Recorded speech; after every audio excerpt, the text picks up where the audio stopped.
बंदी छोड़ सतगुरु रामपाल जी परमेश्वर जी की जय हो। भाई और बहनों, पुस्तक भोगेगा अपना कियारे, इस पर वीडियो बनाने की श्रृंखला जारी है। इसी श्रृंखला में आज हमारा ये 7वें नंबर का वीडियो है। और आप जी ने पिछली वीडियो में देखा कि किस प्रकार से 2006 का करोथा कांड हुआ। करोथा कांड में करोथा गांव के लोगों की, डिग्गल गांव के लोगों की, बागपुर गांव के लोगों की या अन्य लोगों की प्रत्यक्ष या अप्रत्यक्ष रूप में जैसी भी सतलोक आश्रम करोथा के ऊपर हमला करने की भूमिका रही, उसी हिसाब से आगे चलकर इस कर्म फल के नियम के तहत उन परिवारों का सर्वनाश हुआ, उनका सत्यानाश हुआ। किसी के बेटे ने फांसी खा ली, किसी की बेटी की अकाल मृत्यु हो गई, किसी की पत्नी की मृत्यु हो गई, तो किसी का पूरा परिवार ही एक्सीडेंट में सर्वनाश को प्राप्त हुआ।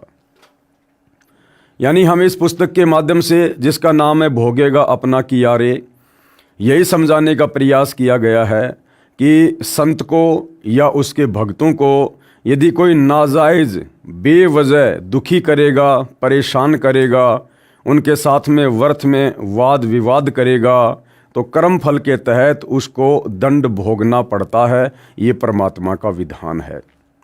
उसके बाद जिन जिन भक्तों ने, वो चाहे डिग्गल गांव के थे, चाहे करोथा के, चाहे बागपुर के, चाहे झज्जर के, जिन्होंने सतगुरु रामपाल जी से सत उपदेश लेकर मर्यादाओं में रहकर विश्वास के साथ भक्ति की है, भक्ति पर लगे रहे, किसी के कहने से डगमग नहीं हुए, मन में दोष पैदा नहीं हुआ, अपने गुरु या भक्ति के प्रति उन आत्माओं के ऊपर परमात्मा ने आँच भी नहीं आने दी। तो भाइयों और बहनों, आगे हम इस पुस्तक भोगेगा अपना किया में पढ़ेंगे कि सतगुरु रामपाल जी अवतार हैं या फिर स्वयं ही ये परमात्मा है। देखो, वैसे गुरुदेव भगवान ने स्पष्ट कर रखा है कि अवतार उसे कहते हैं जो ऊपर के लोकों से माँ के गर्भ से जन्म लेकर यहाँ नीचे लीला करने के लिए आता है। जैसे विष्णु जी श्री राम रूप में आए, अयोध्या में जन्मे, कौशल्या के गर्भ से जन्म लिया।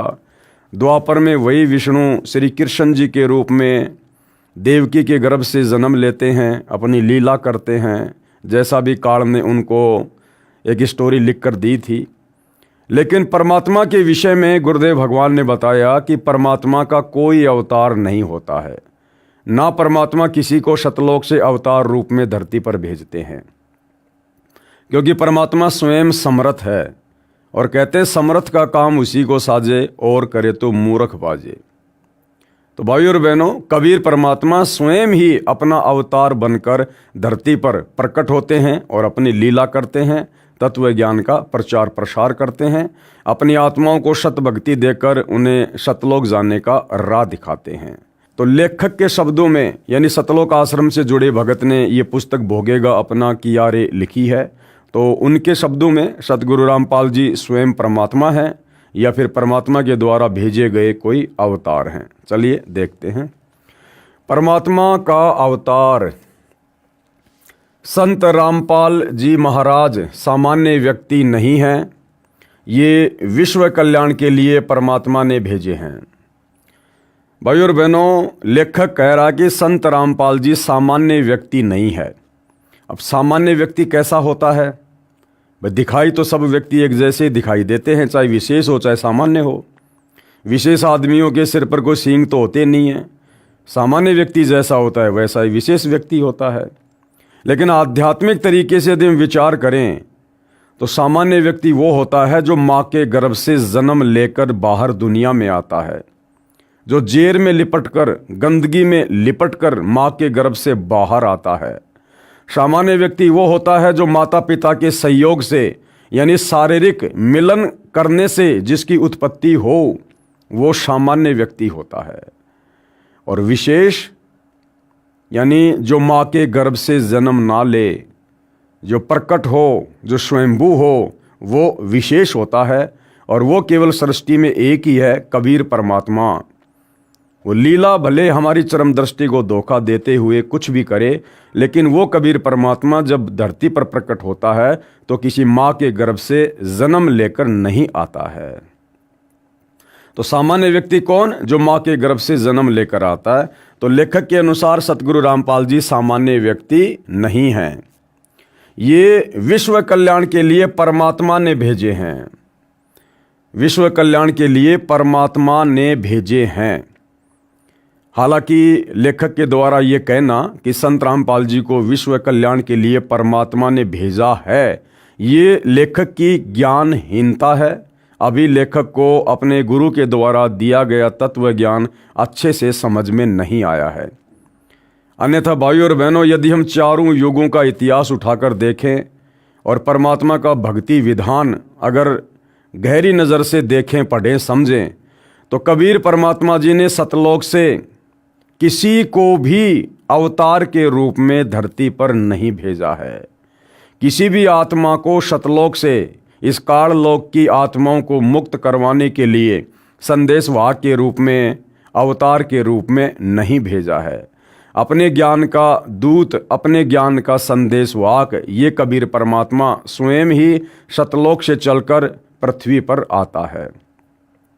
चलिए मान लेते हैं लेखक के अनुसार अध्यात्म को थोड़ा समझने के लिए कि संत रामपाल जी को लेखक के अनुसार परमात्मा ने धरती पर विश्व कल्याण के लिए भेजा है।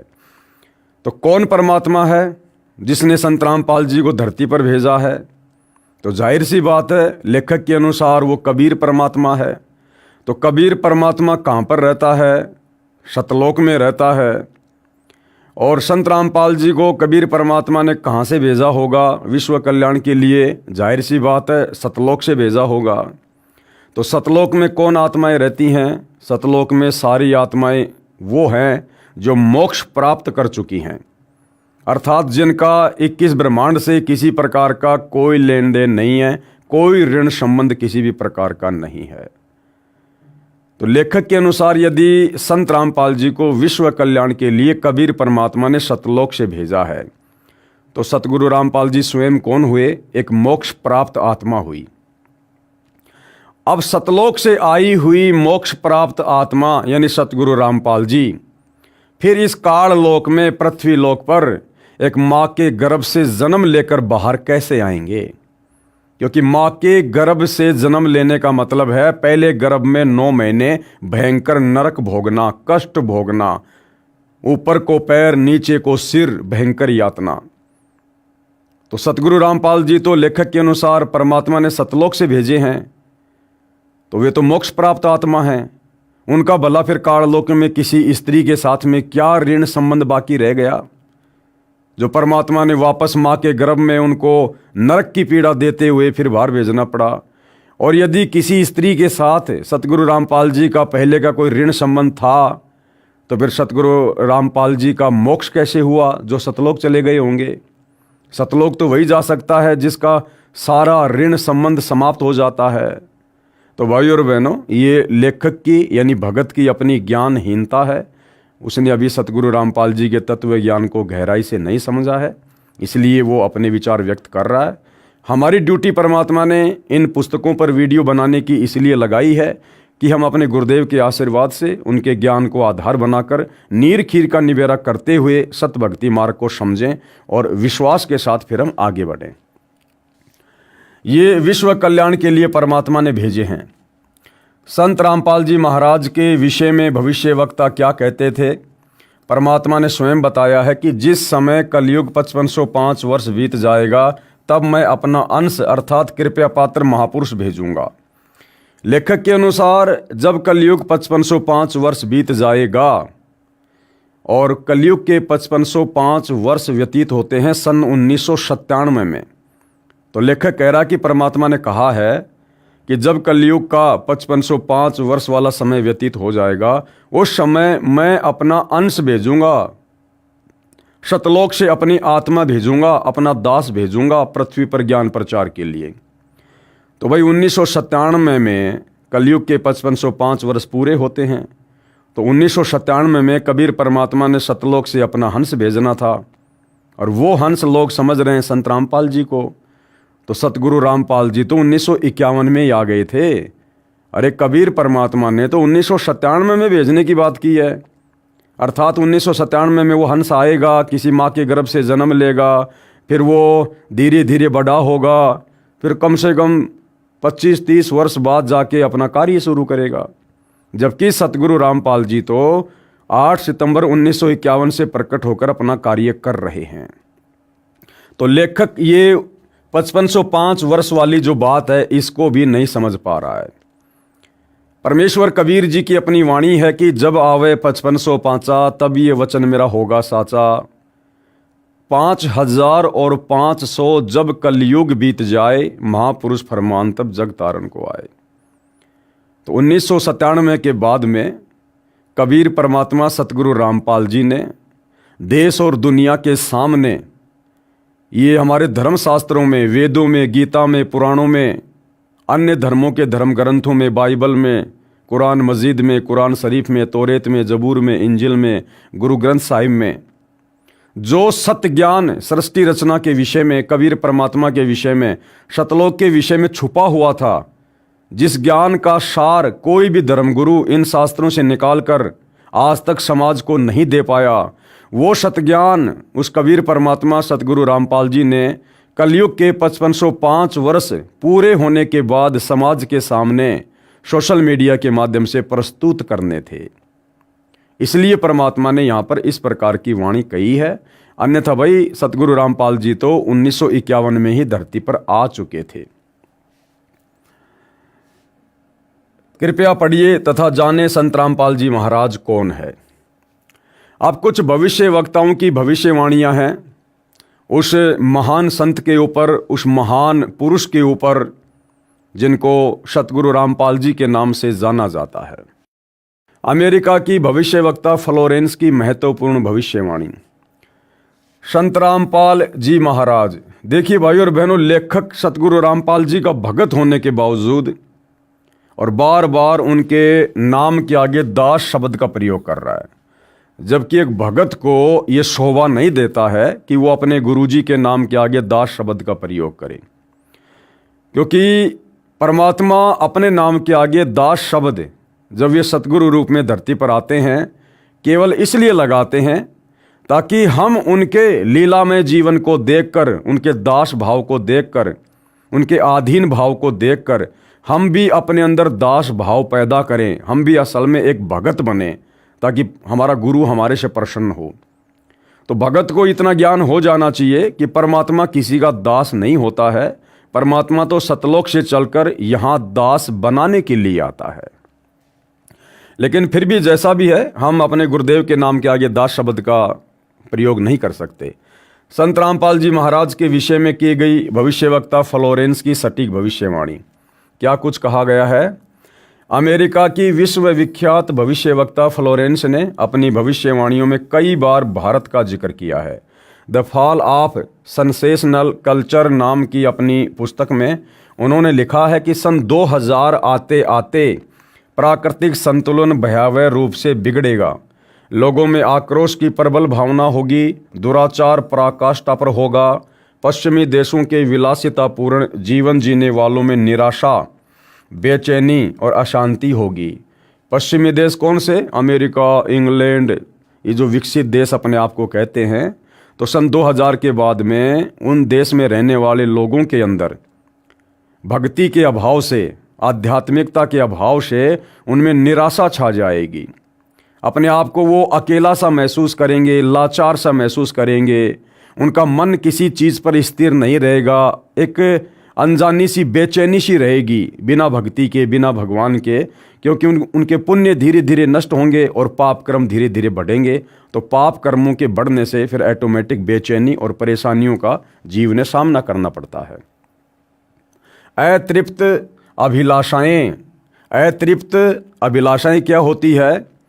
यानी जो मर्जी भौतिक सुख सुविधा प्राप्त कर लो, लेकिन फिर भी मन की संतुष्टि ना होना, एक बेचैनी सी बने रहना जोर पकड़ेगी, जिससे उनमें आपसी कटुता बढ़ेगी, चारों ओर हिंसा और बर्बरता का वातावरण होगा। ऐसा वातावरण होगा कि चारों ओर हाहाकार मच जाएगा। लेकिन भारत से उठने वाली एक नई विचारधारा, भारत से क्या विचारधारा उठेगी? आध्यात्मिक विचारधारा, सत्य भक्ति की विचारधारा। कौन उठाएगा? वह महापुरुष सतगुरु रामपाल जी। लेकिन भारत से उठने वाली एक नई विचारधारा इस घातक वातावरण को समाप्त कर देगी। वह विचारधारा वैज्ञानिक दृष्टिकोण से सामंजस्य और भाईचारे का महत्व समझाएगी। वह ये भी समझाएगी कि धर्म और विज्ञान में आपस में विरोध नहीं है, कि धर्म और विज्ञान में आपस में विरोध नहीं है। यानी ये जो विज्ञान है, जो वैज्ञानिक उपकरण हैं, वैज्ञानिकों को जो ये दिमाग देकर ये इंस्ट्रूमेंट बनवाए गए हैं, ये इंसान की खोज नहीं है, इंसान की उपलब्धि नहीं है। उस परमात्मा ने ही भक्ति में सहयोग के लिए, हमारे कार्यों को आसान करने के लिए ये इस प्रकार की थोड़ी बहुत विज्ञान हम इंसानों को दी है। और ये जो विज्ञान है ये भक्ति मार्ग में सहयोगी है, भक्ति मार्ग को समझने में सहयोगी है। जैसे आज हमारे पास में मोबाइल है, हम जब चाहें अपने भगत भाई बहनों से बात कर सकते हैं, परमात्मा की हम चर्चा कर लें। जब चाहे मोबाइल में, टीवी में, इंटरनेट से, यूट्यूब पर हम भगवान के सत्संग सुन सकते हैं। आज मालिक ने इसी विज्ञान के माध्यम से वैज्ञानिकों के द्वारा साधन बनवा दिए, गाड़ियाँ बनवा दी, एरोप्लेन बनवा दी। हम जो दूरी 1 महीने में पूरी किया करते थे, आज हम इस विज्ञान के द्वारा बनाए गए साधनों के माध्यम से मात्र 2 घंटे में, 5 घंटे में पूरी कर सकते हैं।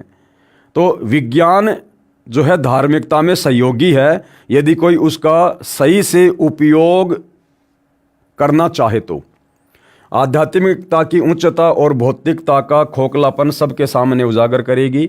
मध्यम वर्ग उस विचारधारा से बहुत अधिक प्रभावित होगा। मध्यम वर्ग कौन? आम इंसान, सामान्य कैटेगरी के व्यक्ति, जो बेचारे रोजी रोटी के लिए सारा दिन लड़ाई लड़ते रहते हैं। वो व्यक्ति भक्ति मार्ग से सबसे पहले जुड़ेंगे, क्योंकि जिनके पास में ज़्यादा पैसा है उनको तो भगवान की आवश्यकता नहीं। जो बिल्कुल गरीब है उनकी सोच भक्ति और भगवान तक जाती नहीं। तो बीच वाला जो व्यक्ति है, जो ना सुख में है, ना दुख में है, ना ऊंचा है, ना नीचा है, ना अमीर है, ना गरीब है, तो वो मध्यम वर्गीय व्यक्ति भक्ति को जल्दी ग्रहण करेगा। मध्यम वर्ग उस विचारधारा से बहुत अधिक प्रभावित होगा। ये वर्ग समाज के सभी वर्गों को अच्छे समाज के निर्माण के लिए उत्प्रेरित करेगा। ये विचारधारा पूरे विश्व में चमत्कारी परिवर्तन लाएगी, यानी भक्ति से ही विश्व का भला होगा। मुझे अपनी छठी अतीन्द्रिय शक्ति से ये एहसास हो रहा है कि इस विचारधारा को जन्म देने वाला वह महान संत भारत में जन्म ले चुका है। अब देखो भाइयों और बहनों, ये जितने भी भविष्यवक्ता होते हैं ये केवल अपने पूर्व जन्म की भक्ति के अनुसार जैसा भी इनको आभास होता है ये सामने पेश कर देते हैं। इन भविष्यवक्ताओं को ये नहीं पता होता है कि परमात्मा जन्म लेता है या प्रकट होता है। इनको इन बातों से कोई लेना देना नहीं होता है। इनकी सोच वैसी ही होती है जैसे एक आम व्यक्ति की होती है। तो अपनी सोच अनुसार उन्होंने लिख दिया कि वह महान संत भारत में जन्म ले चुका है। उस संत के ओजस्वी व्यक्तित्व का प्रभाव सबको चमत्कृत करेगा। संत का ओजस्वी व्यक्तित्व क्या होगा? यानी संत के अंदर जो पावर है, जो शक्ति है, जैसे गुरुदेव भगवान आशीर्वाद मात्र से बड़े रोगी को स्वस्थ कर देते हैं। गुरुदेव भगवान के मुख कमल से निकले हुए मधुर वचन सुनते ही आत्मा गदगद हो जाती है, हमारे विचारों में तब्दीली आ जाती है, हमारे विकार समाप्त होने लगते हैं। इस प्रकार के ओजस्वी व्यक्तित्व का प्रभाव सबको चमत्कृत करेगा। उसकी विचारधारा अध्यात्म के कम होते जा रहे प्रभाव को फिर से नई स्फूर्ति देगी। चारों ओर आध्यात्मिक वातावरण होगा, यानी पूरा संसार भक्तिमय होगा। संत की विचारधारा से प्रभावित लोग विश्व के कल्याण के लिए पश्चिम की ओर चलेंगे। पश्चिम की ओर चलने का मतलब है आगे देश और दुनिया को संदेशा देंगे। धीरे धीरे एशिया, यूरोप और अमेरिका पर पूरी तरह छा जाएंगे। उस संत की विचारधारा से पूरा विश्व प्रभावित होगा और उनके चरण चिन्हों पर चलेगा, यानी संत के पद चिन्हों पर चलेगा, उनकी शिक्षाओं पर चलेगा। पश्चिमी देश के लोग उन्हें ईसा, मुसलमान उन्हें एक सच्चा रहनुमा और एशिया के लोग उन्हें भगवान का अवतार मानेंगे। उस महान संत की विचारधारा से बौद्धिक क्रांति आएगी। बौद्धिक क्रांति का मतलब है आदमी की सोच जो है वो बदलेगी। आदमी इस भौतिकतावाद से हटकर आध्यात्मिकता की तरफ आएगा, बढ़ेगा, भक्ति पर लगेगा। बुद्धिजीवियों की मान्यताएं बदलेंगी, उनमें ईश्वर के प्रति श्रद्धा और विश्वास की कोपलें फूटेंगी। बुद्धिजीवियों की मान्यता बदलेगी, यानी वर्तमान में आज इंसान पढ़ लिख कर और अपने आप को भगवान मान चुका है, खुदा मान चुका है कि भाई पैसा ही सब कुछ है, विज्ञान ही सब कुछ है, कुछ नहीं रखा भक्ति वक्ति में, बाबा लोग कुछ नहीं है, तो सतगुरु रामपाल जी के सत्संग सुनकर जो अभूतपूर्व लाभ उनको प्राप्त होंगे, जो उनके जीवन में जो चेंजमेंट आएंगे, उस आधार से उन पढ़े लिखे लोगों की भी सोच बदलेगी कि भैया विज्ञान तो अध्यात्म के पैर के नाखून के बराबर भी नहीं है, और जो काम भक्ति से हो सकते हैं वो यहाँ की जान पहचान से, मंत्री प्रधानमंत्री के जैक चैक से लाख जन्म में नहीं हो सकते। और उनकी भी जो श्रद्धा है वो उस महापुरुष के प्रति बढ़ेगी। फ्लोरेंस के अनुसार वह संत भारत में जन्म ले चुके हैं, वह इस संत से काफ़ी प्रभावित थी। प्रभावित होने का मतलब फ्लोरेंस कभी उनसे मिली नहीं, सतगुरु रामपाल जी से, उस महापुरुष से कभी भी फ्लोरेंस का मिलाप नहीं हुआ है। फ्लोरेंस तो कब की दुनिया छोड़ के जा चुकी है। प्रभावित होने का मतलब है जब वो अपनी आध्यात्मिक दृष्टि से देखा करती थी सौपन के तरह वर्तमान में सतगुरु रामपाल जी को, उनके व्यक्तित्व को, तो सौपन के माध्यम से अपनी समाधि अवस्था में वो जैसा भी ध्यान लगाया करती थी, उनको दिखाई देता था, उन सबको देख कर विचार कर वो बहुत ज़्यादा प्रभावित होती थी। अपनी एक पुस्तक golden light of new era में भी उन्होंने लिखा है, जब मैं ध्यान लगाती हूँ तो अक्सर एक संत को देखती हूँ। किसको? सतगुरु रामपाल जी को। यानी वर्तमान में सतगुरु रामपाल जी का जो रूप, जो स्वरूप है, वो बहन फ्लोरेंस, अमेरिका की भविष्य वक्ता, सैकड़ों वर्ष पहले वो ध्यान समाधि के माध्यम से देखा करती थी। गौर वर्ण का है, सफ़ेद बाल हैं, उसके मुख पर न दाढ़ी है न मूछ है। उस संत के ललाट यानी माथे पर गजब का तेज होता है। उनके ललाट पर आकाश से एक नक्षत्र के प्रकाश की किरणें निरंतर बरसती रहती हैं। मैं देखती हूँ कि वह संत अपनी कल्याणकारी विचारधारा तथा अपने सत्य चरित्र प्रबल अनुयायियों की शक्ति से संपूर्ण विश्व में नए ज्ञान का प्रकाश फैला रहे हैं। वह संत अपनी शक्ति निरंतर बढ़ा रहे हैं। बढ़ाने का मतलब है उनके भक्तों की संख्या धीरे धीरे धीरे धीरे बढ़ रही है, यानी पृथ्वी पर भक्तिमय वातावरण धीरे धीरे बढ़ रहा है। उनमें इतनी शक्ति है कि वह प्राकृतिक परिवर्तन भी कर सकते हैं। उनमें इतनी शक्ति है कि वे प्राकृतिक परिवर्तन भी कर सकते हैं। भाई परमात्मा हैं, परमेश्वर हैं, प्रकृति तो उनके अधीन है, उनकी नौकर है। जैसा वो चाहेंगे वैसा ही ये पांचों तत्व पृथ्वी, अग्नि, जल, वायु, आकाश कार्य करेंगे। तो क्या लिखा जा रहा है? फ्लोरेंस क्या कह रही है कि उस महापुरुष में, उस संत में इतनी शक्ति है कि वह प्राकृतिक परिवर्तन भी कर सकते हैं। अब भाइयों और बहनों, जैसे वर्तमान में हरियाणा में बाढ़ आई, गांव के गांव बाढ़ के पानी से दुखी हुए, परेशान हुए। अगर हरियाणा के लोग समय रहते सतगुरु रामपाल जी के ज्ञान को समझकर उनकी शरण में आ जाते, अगर वो भक्ति पर लग जाते और मर्यादाओं में रहकर भक्ति करते और करोथा कांड या बरवाला कांड जैसी घटनाओं को काल प्रेरणा से जन्म ना देते, तो भाइयों और बहनों, आज हरियाणा में लोगों को बाढ़ का सामना नहीं करना पड़ता। क्योंकि ये वही महापुरुष है जिसके विषय में फ्लोरेंस कह रही है कि वह प्राकृतिक परिवर्तन को भी रोक सकता है। अगर बाढ़ आनी हो, वो संत अपने आशीर्वाद से, अपनी शक्ति से उसे सामान्य समय में तब्दील कर सकता है। भूकंप आना हो, वो संत उसे भी रोक सकता है। कोई भयंकर आंधी, तूफान, बरसात, अतिवृष्टि, ओलावृष्टि, महामारी आनी हो, वो संत उसे भी रोक सकता है। यानी उसकी शक्ति इतनी प्रबल है। वह अपना कार्य वैज्ञानिक ढंग से करेंगे। वैज्ञानिक ढंग से यानी हर चीज़ के वो सबूत पेश करेंगे, वो प्रमाणित तरीकों से पेश करेंगे, स्पष्ट रूप से चमत्कार नहीं करेंगे। उनकी कृपया और प्रयत्नों से मानवीय सभ्यता में नई जागृति आएगी। जैसे आप और हम भगत भाई बहनों में नई जागृति आ चुकी है। हम कितने विषय विकारी थे, कितने कुकर्मी थे, हमारा स्वभाव राक्षस जैसा था। सतगुरु रामपाल जी से उपदेश लेने के बाद, उनका ज्ञान समझने के बाद, उन्होंने हमको काग से हंस बना दिया है। विश्व के समस्त जन समूह में नई चेतना का संचार होगा, यानी आने वाले समय में पूरा विश्व ऐसा ही हो जाएगा जैसा वर्तमान में हम साथ संगति से जुड़े उनके भगत हैं। लोक शक्ति का एक नया रूप उभर कर सामने आएगा जो सत्ताधारियों की मनमानियों पर अंकुश लगा देगा। क्या कह रहा है लेखक कि लोक शक्ति का एक नया रूप उभर कर सामने आएगा, यानी संसार में अच्छे व्यक्तियों की, परमात्मा चाहने वाले व्यक्तियों की संख्या ज़्यादा बढ़ जाएगी, जिस कारण से वर्तमान में राजनीति में जिस प्रकार से राजनेता लोग भ्रष्टाचार कर रहे हैं, मिलावट कर रहे हैं, काला बाजारी कर रहे हैं, रिश्वतखोरी बढ़ रही है, मनमानियाँ कर रहे हैं, तो जब भक्ति से जुड़े हुए लोगों का प्रभाव ज़्यादा होगा तो राजनेताओं की मनमानियों पर अंकुश लगेगा। यानी फिर हम लोग ऐसे व्यक्तियों को चुनकर आगे भेजेंगे नहीं जो व्यक्ति उस पद के योग्य ना हो। हम उन व्यक्तियों को चुनेंगे जो व्यक्ति भगवान से डरने वाला हो और उनका भगत हो, और जो नियम और मर्यादाओं में रहकर निष्पक्ष रूप से जो राज्य करे और जहाँ भी अन्याय हो उस अन्याय को वो सहन ना करे और हर एक के साथ में वो मित्र जैसा व्यवहार करे। तो ऐसा व्यक्ति तो भगत ही होगा, सतगुरु रामपाल जी का फॉलोवर ही होगा। तो सतगुरु रामपाल जी का भगत यदि आने वाले समय में धर्म नीति के तहत राजनीति करेगा तो उससे विश्व का कल्याण ही होगा।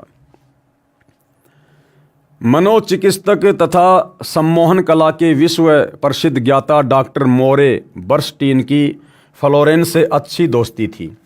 एक बार फ्लोरेंस ने उनसे भी कहा था, डॉक्टर, वह समय बड़ी तेजी से नज़दीक आ रहा है जब सत्ता लोलुप राजनेताओं की अपेक्षा, यानी वर्तमान में जो सत्ता की भूख लेकर भेड़िए की तरह जो केवल अपना स्वार्थ साधने में लगे हुए हैं राजनेता, उनकी अपेक्षा आप जैसे समाज सेवकों की बातें समाज अधिक ध्यान से सुनेगा।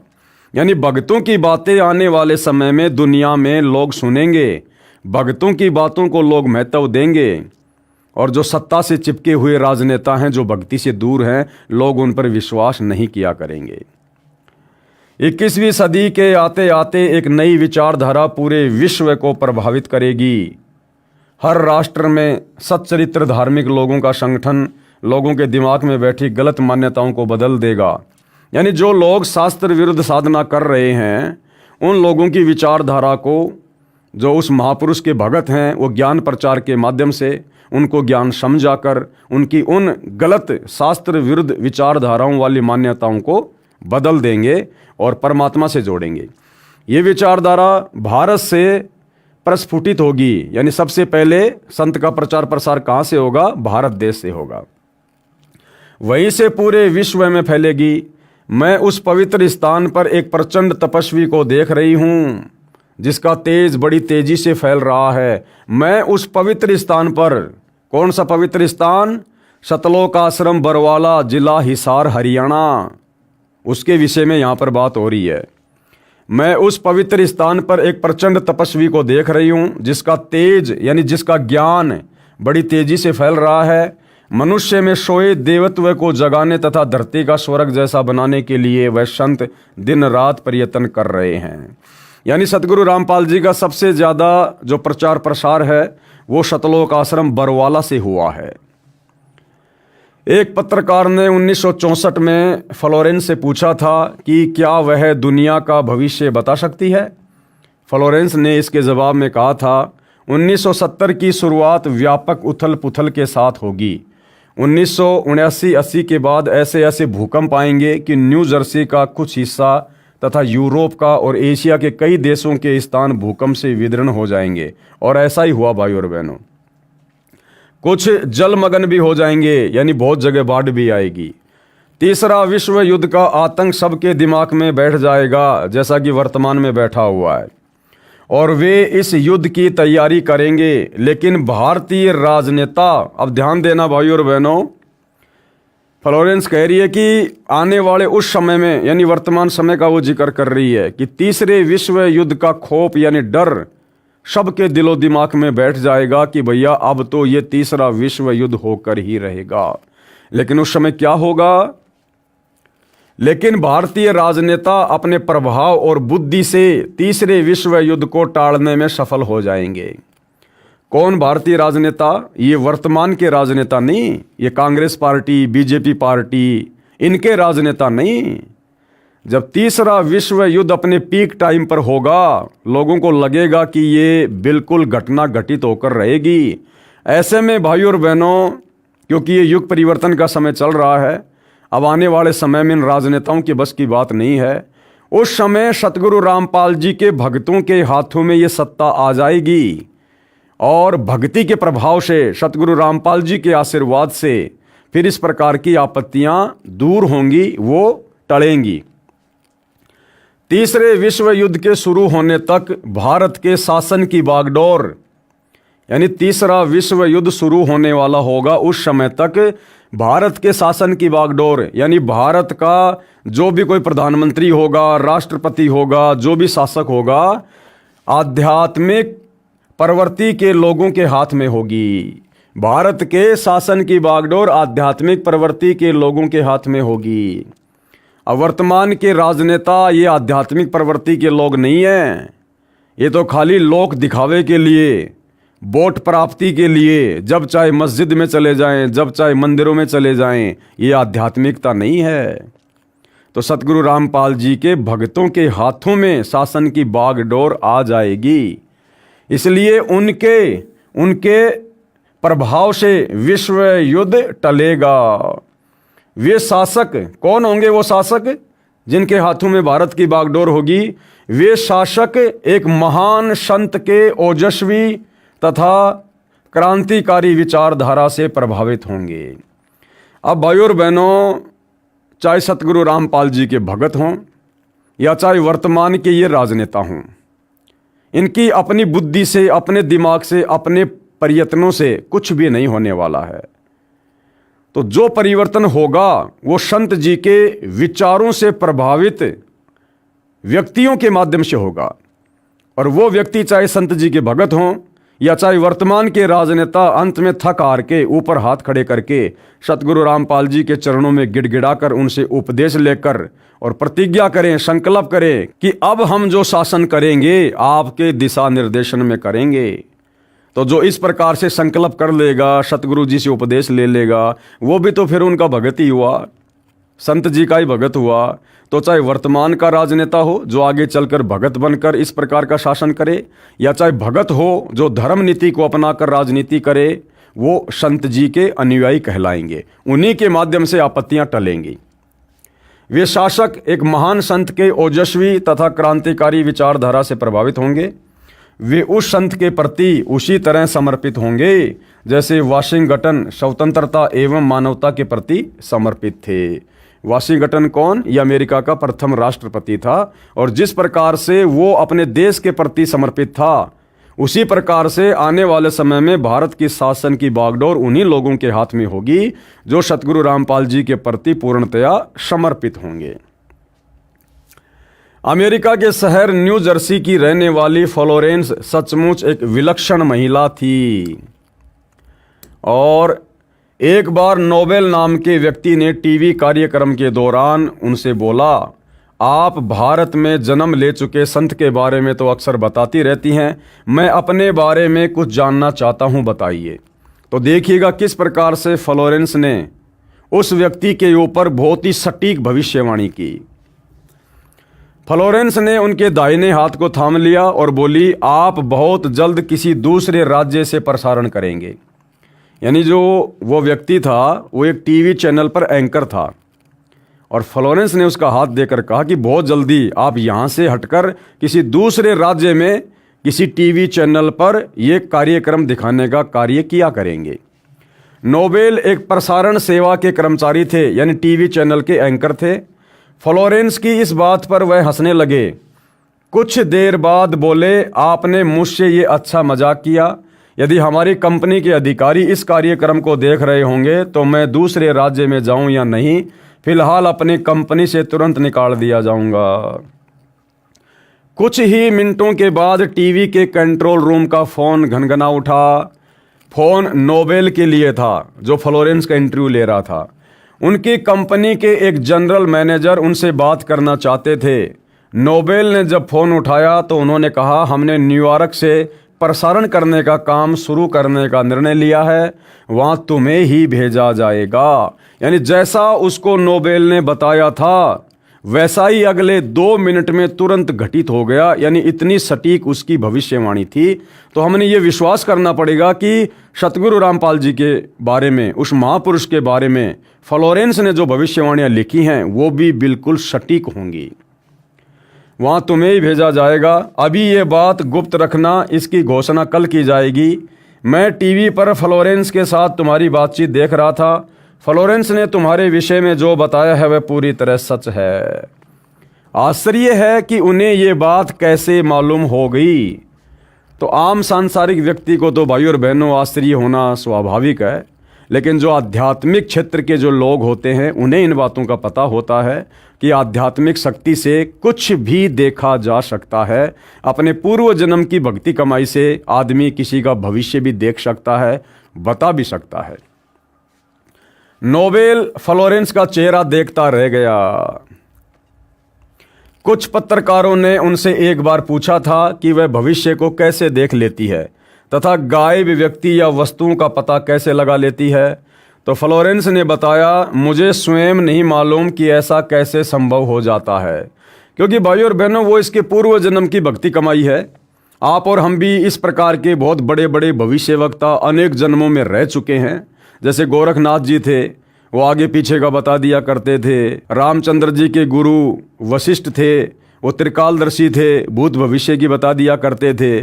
तो वो भी एक प्रकार से भविष्यवक्ता थे और ये नोबेल भी भविष्यवक्ता थी। मैं भविष्य के विषय में एक बहुत महत्वपूर्ण बात बता रही हूँ। 20वीं शताब्दी के अंत में यानी सन 2000 के बाद में भारतवर्ष से एक प्रकाश निकलेगा। कौन सा प्रकाश निकलेगा? सूरज का प्रकाश तो रोज ही निकलता है।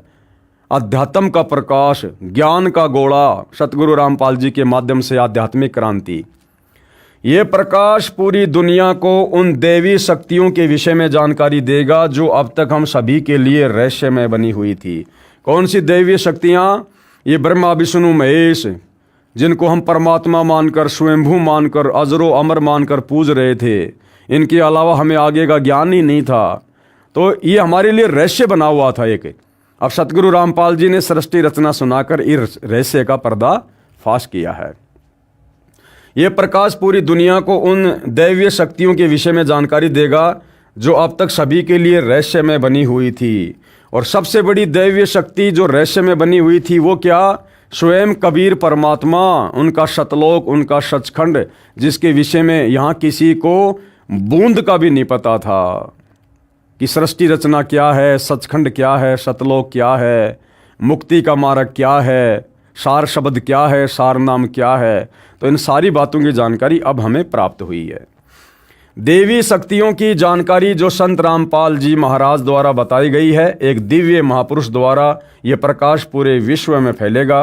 वह सभी को सतमार्ग पर चलने की प्रेरणा देगा। समस्त दुनिया में एक नई सोच की ज्योति फैलेगी। जब मैं ध्यान अवस्था में होती हूँ यानी समाधि में होती हूँ तो अक्सर यह दिव्य महापुरुष मुझे दिखाई देता है। सतगुरु रामपाल जी उस बहन को सतलोक आश्रम बरवाला में और करोथा में बैठे हुए दिखाई दिया करते थे। जब वो बहन ध्यान लगाया करती थी तब वो भविष्यवाणी किया करती थी भारत के महान संत के बारे में। फ्लोरेंस ने बार बार इस संत या दिव्य महापुरुष का जिक्र किया है। साथ ही यह भी बताया है कि उत्तरी भारत के एक पवित्र स्थान पर वह मौजूद है। उत्तरी भारत यानी जो हरियाणा है वो भारत के उत्तर दिशा में है। तो उत्तरी भारत के एक पवित्र स्थान पर यानी सतलोक आश्रम बरवाला में बैठा हुआ वह महापुरुष संत रामपाल जी उस फ्लोरेंस को ध्यान अवस्था में दिखाई दिया करते थे। सज्जनों, उपरोक्त भविष्यवाणी तथा वर्तमान वाणी है जो परम संत रामपाल जी महाराज पर खरी उतरती है तथा इसी का समर्थन अन्य भविष्यवाणियाँ भी करती हैं जो आगे लिखी हैं। आगे कौन कौन सी भविष्यवाणियाँ हैं जो बहुत समय पहले, सैकड़ों वर्ष पहले कही जा चुकी हैं और वर्तमान में वो भविष्यवाणियाँ किस महापुरुष पर खरी खरी उतर रही हैं। भाई बाले वाली जन्म साखी में प्रमाण। भाई बाले वाली जन्म साखी क्या है? ये भाई बाला और मर्दाना ये आदरणीय नानक जी के दो शिष्य थे और ज़्यादातर ये नानक जी के साथ में रहे थे। नानक जी के सतलोक जाने के बाद में नानक जी ने अपने मार्ग की बागडोर अपने शिष्य अंगद देव जी के हाथों में सौंप दी। यानी नानक जी के बाद उनका उत्तराधिकारी गुरु अंगद देव था।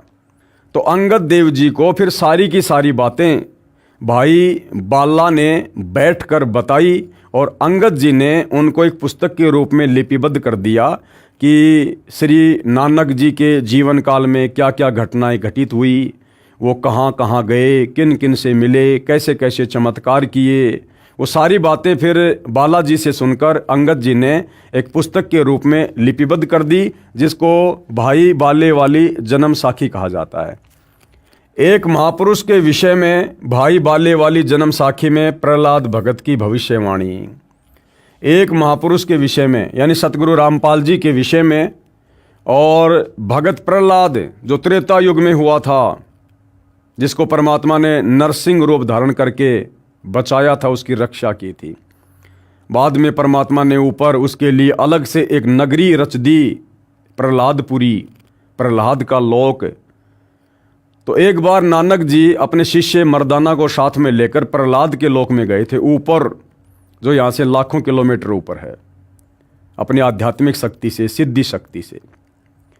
और प्रहलाद जी ने फिर क्या भविष्यवाणी की थी वर्तमान महापुरुष सतगुरु रामपाल जी के विषय में, वो यहाँ पर बताया जा रहा है। सिख समाज के लिए जन्म साखी भाई बाले वाली इतनी ही महत्वपूर्ण है जितनी हिंदू समाज के लिए श्रीमद् भगवद गीता। श्री गुरु ग्रंथ साहिब जी के पश्चात इस जन्म साखी पुस्तक का दूसरा स्थान है।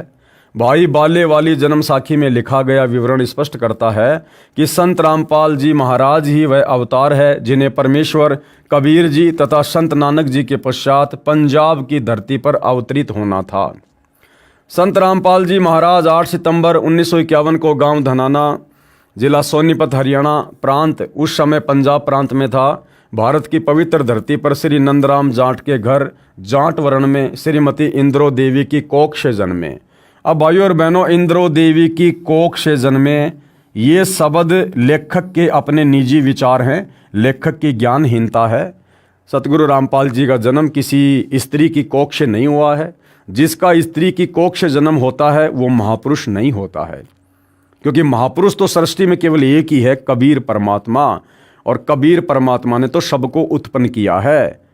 दुनिया की कोई भी स्त्री कबीर परमात्मा को 9 महीने तो छोड़िए, 1 सेकंड के लिए भी अपने पेट में रखने में सक्षम नहीं है। तो यहाँ लेखक की अपनी नादानी है, ज्ञानहीनता है।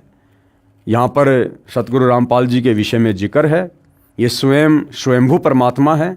ये किसी माँ के गर्भ से जन्म लेकर नहीं आते हैं, ये प्रकट होते हैं। लीला परमेश्वर हमारी चरम दृष्टि को धोखा देने के लिए जो मर्जी करें। इस विषय में जन्म साखी भाई बाले वाली हिंदी वाली में, जिसके प्रकाशक हैं भाई जवाहर सिंह कृपाल सिंह एंड कंपनी, पुस्तकां वाले बाजार माई सेवा अमृतसर पंजाब, तथा पंजाबी वाले के प्रकाशक हैं भाई जवाहर सिंह कृपाल सिंह, पुस्तकां वाले गली 8 बाग रामानंद अमृतसर पंजाब। अब इसमें क्या लिखा हुआ है उस महापुरुष सतगुरु रामपाल जी के विषय में? इसमें लिखा अमर लेख इस प्रकार है। एक समय भाई बाला तथा मर्दाना को साथ लेकर सतगुरु नानक देव जी भगत प्रहलाद जी के लोक में गए, जो पृथ्वी से कई लाख कोस दूर अंतरिक्ष में है। प्रहलाद ने कहा कि हे नानक जी, आपको परमात्मा ने दिव्य दृष्टि दी तथा कलयुग में बड़ा भगत बनाया है। आपका कलयुग में बहुत प्रताप होगा। यहाँ पर प्रहलाद के लोक में पहले कबीर जी आए थे, यानी नानक जी से पहले भगत प्रहलाद के लोक में कबीर परमात्मा भी जाकर आ चुके थे। तो भगत प्रहलाद कह रहा कि आपसे पहले यहाँ पर जो है कबीर जी भी आए थे, या आज आप आए हो और एक और आएगा। ये ध्यान देना भाई और बहनों। भगत प्रहलाद ने क्या कहा कि नानक जी, आपको परमात्मा ने कलयुग में बड़ा भगत बनाया है। आपसे पहले यहाँ कबीर जी आए थे मेरे लोक में, आज आप आए हो। और आगे एक और आएगा, इनके अलावा कोई भी मेरे लोक में नहीं आ सकता। और भाइयों और बहनों, ये तीनों की तीनों शक्तियां एक ही हैं। चाहे कबीर कहो, चाहे नानक कहो, चाहे सतगुरु रामपाल जी कहो, ये तीनों महापुरुष एक ही थे, बस लीलाएं इन्होंने अपने आप को भिन्न भिन्न दर्शाते हुए की हैं। अन्यथा प्रहलाद के लोक में कबीर परमात्मा के अलावा दूसरा कोई नहीं जा सकता, क्योंकि प्रहलाद का लोक कहाँ है अंतरिक्ष में, इस काल को भी नहीं पता है। क्योंकि वो लोक, वो प्रहलादपुरी परमात्मा कबीर जी ने भगत प्रहलाद के लिए रची थी, इस काल ने नहीं रची। और जिस प्रकार इस काल को 21 ब्रह्मांड में जो मिन्नी सतलोक है वो कहाँ है उसके विषय में नहीं पता, इसी प्रकार भगत प्रहलाद के लिए रचे गए इस प्रहलाद लोक का भी काल को नहीं पता। कबीर परमात्मा ने रचा है तो केवल कबीर परमात्मा ही जा सकता है। तो पहले कबीर परमात्मा गए, उसके बाद कबीर परमात्मा ने ही नानक जी के रूप में सारी लीला की। जब नानक जी को सतलोक दिखाने के लिए ले गए तो उनकी आत्मा को तो परमात्मा ने मिनी सतलोक में बैठा दिया और खुद ही फिर नानक जी के रूप में पूरी लीला कर रहे थे। अन्यथा एक भगत नानक, एक भगत, एक जीव भला कैसे अपने दो शिष्य बाला मर्दाना को लेकर और प्रहलाद के लोक में लाखों किलोमीटर ऊपर चला जाएगा। भगत की कुछ मर्यादा होती हैं। अगर नानक जी उस समय एक सामान्य जीव होते, आत्मा होती, भगत होते, भगत कभी भी मर्यादाओं का उल्लंघन नहीं करता है। तो नानक जी के रूप में स्वयं कबीर परमात्मा थे और ये समस्त सिद्धियों के स्वामी हैं, इनके ऊपर कोई नियम और मर्यादा लागू नहीं होती है। तो नानक जी के रूप में भी खुद कबीर परमात्मा ही थे जो भगत प्रहलाद के लोक में गए थे। और परमात्मा कबीर जी चाहे नानक के रूप में हो, चाहे संत रामपाल जी के रूप में हो, चाहे स्वयं हो, वो चाहे जिनको अपने साथ लेकर जा सकते हैं। जैसे नानक जी के रूप में कबीर जी बाला और मर्दाना को लेकर गए थे। तो भगत प्रहलाद ने क्या कहा, यहां पर प्रहलाद के लोक में पहले कबीर जी आए थे या आज आप आए हो, एक और आएगा। अब वो एक और जो आएगा वो कौन है? एक और आएगा वो है सतगुरु रामपाल जी, स्वयं कबीर परमात्मा। यानी सतगुरु रामपाल जी भी भगत प्रहलाद के लोक में जाएंगे। भविष्यवाणी में लिखा है, पूर्व निर्धारित है, अपने कुछ भक्तों को भगत प्रहलाद के लोक में साथ लेकर जाएंगे। आने वाला जो शेष, जो ये कलयुग है, हजारों साल जो भक्ति मार्ग चलेगा, उन आत्माओं को दृढ़ करने के लिए, उनको विश्वास दिलाने के लिए कि सतगुरु रामपाल जी कौन महापुरुष थे, स्वयं परमात्मा थे। तो ये उदाहरण भी सतगुरु रामपाल जी आने वाले समय में पेश करेंगे। और वो कौन कौन आत्माएं होंगी जो अपने सतगुरु के साथ में भगत प्रहलाद के लोक में जाएंगी। एक और आएगा जो आप दोनों जैसा ही महापुरुष होगा। क्या कह रहे हैं? आप दोनों जैसा ही महापुरुष होगा। अब कबीर जैसा तो कोई दूसरा हो ही नहीं सकता भाई, कबीर तो सृष्टि में एक ही है, उसके जैसा कोई दूसरा हो ही नहीं सकता। अगर हो गया तो फिर वो भी फिर परमात्मा हो गया, भगवान हो गया। तो भगत प्रहलाद जी क्या कह रहे हैं कि एक और आएगा जो आप दोनों जैसा ही होगा, यानी तीनों शक्तियां एक ही हैं, कबीर परमात्मा। इन तीनों के अतिरिक्त यहां मेरे लोक में कोई नहीं आ सकता। भगत बहुत हो चुके हैं, आगे भी होंगे, परंतु यहां मेरे लोक में वही पहुंच सकता है जो इन जैसी महिमा वाला होगा। और कोई नहीं आ सकता, यहां नहीं पहुंच सकता। इसलिए इन तीनों के अतिरिक्त यहां कोई नहीं आ सकता। मर्दाने ने पूछा कि हे प्रहलाद जी, कबीर जी तो जुलाहा थे, नानक जी जो है वो खत्री हैं, वह तीसरा किस वर्ण यानी जाति से तथा किस धरती पर अवतरित होगा? जो तीसरा महापुरुष आप कह रहे हो ना कि वो आएगा, तो वो किस जाति में होगा और किस धरती पर वो अवतरित होगा, वो प्रकट होगा? प्रहलाद भगत ने कहा, भाई सुन, नानक जी के सचखंड जाने के सैकड़ों वर्ष पश्चात पंजाब की धरती पर जाट वर्ण में जन्म लेगा।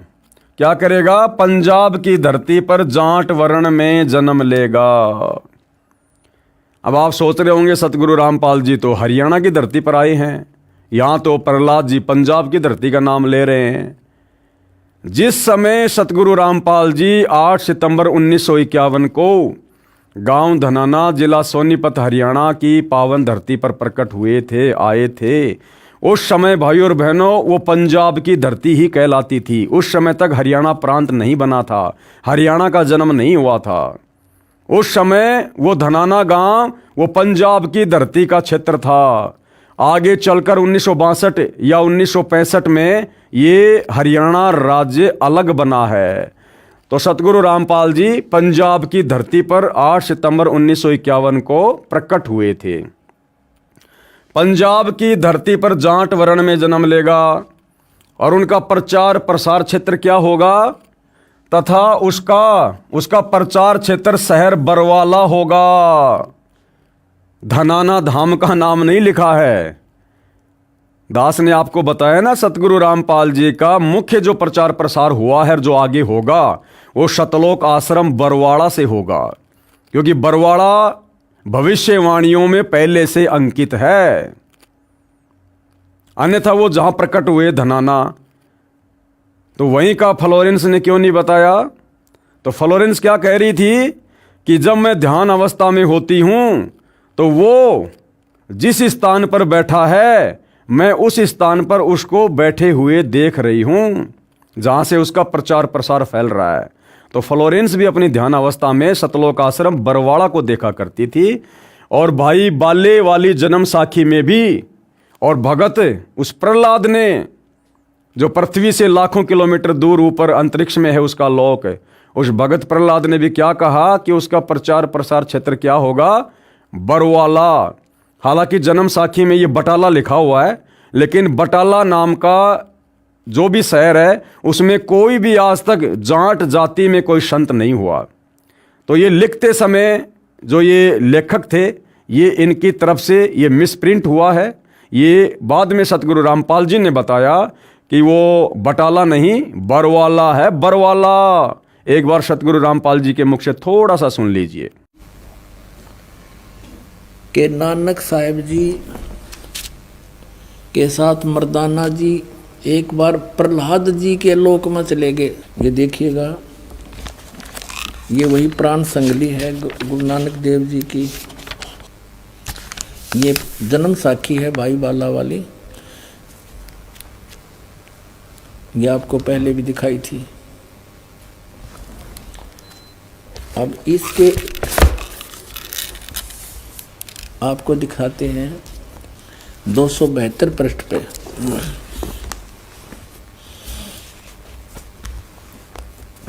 प्रहलाद भगत नाल गोष्ठी 272 पृष्ठ पे। तो प्रहलाद भगत की जब नानक साहिब जी मर्दाना और बाला वहाँ पहुँचे प्रहलाद भगत के लोक में, तो प्रहलाद भगत की नानक तपाजी तैनू कलयुग विच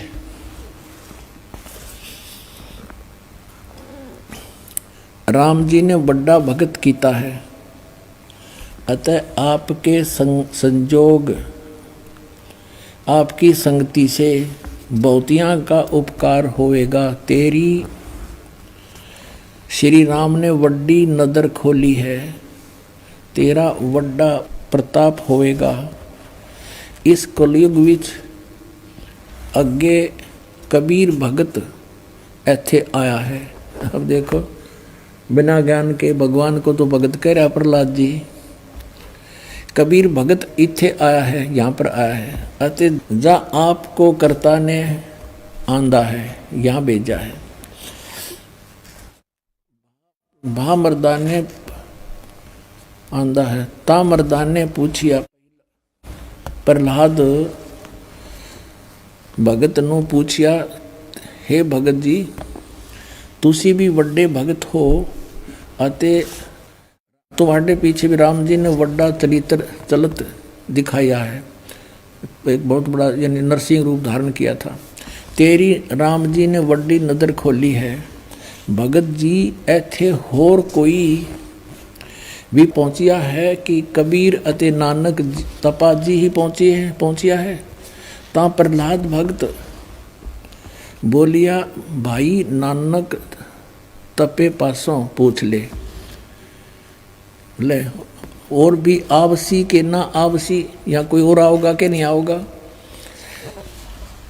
कोई तो भगत मर्दान ने किया जी तुसी वड्डे भगत हो, अगली ते पिछली सब आपनो सतयुग थी, सतयुग तक आदि लेकर मालूम है। ता प्रहलाद भगत ने कहा कि सुन भाई, इस जीहा कोई होएगा ता ऐथे पहुंचेगा, यानी नानक जी जैसा कोई होगा या तो यहाँ पर पहुंचेगा।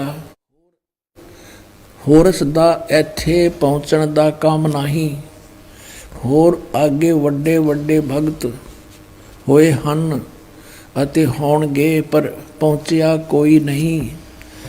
ता फिर मर्दा ने पूछिया जी ऊ कद होए सी, और किते नेड़े जुग विच होसी, यानी वो कब होसी और को नेड़े तेड़े होगा या नजदीकी होसी।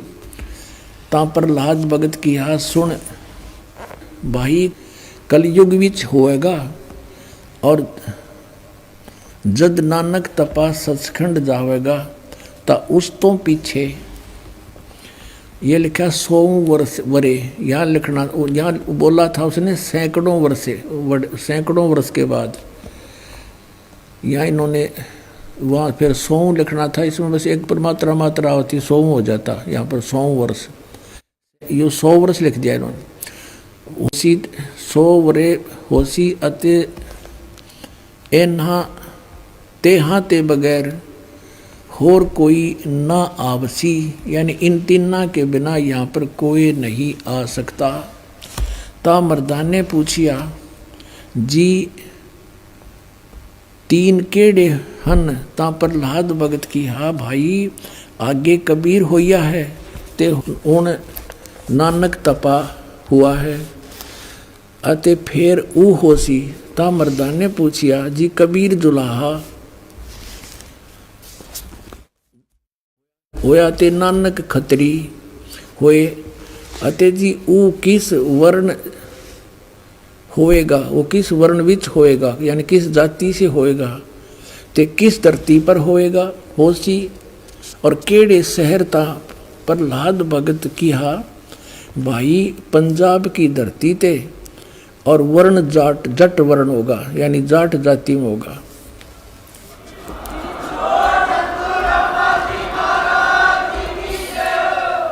और शहर बटाले, यो बरवाले का बटाला लिख दिया ना, यो था बरवाला, बरवाले में उसी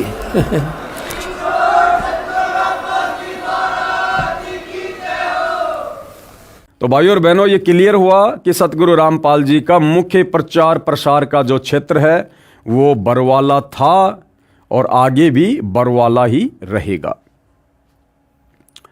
विवेचन, संत रामपाल जी महाराज वही अवतार हैं जो अन्य प्रमाणों के साथ साथ जन्म साखी में लिखे वर्णन पर खरे उतरते हैं। अब विचार करो भाइयों और बहनों, अब सतगुरु रामपाल जी का जन्म इंद्रो देवी की कोख से हुआ है या प्रकट हुए हैं, क्योंकि प्रहलाद जी ने क्या कहा कि जो तीसरा आएगा वो भी उन दोनों के जैसा ही महापुरुष होगा।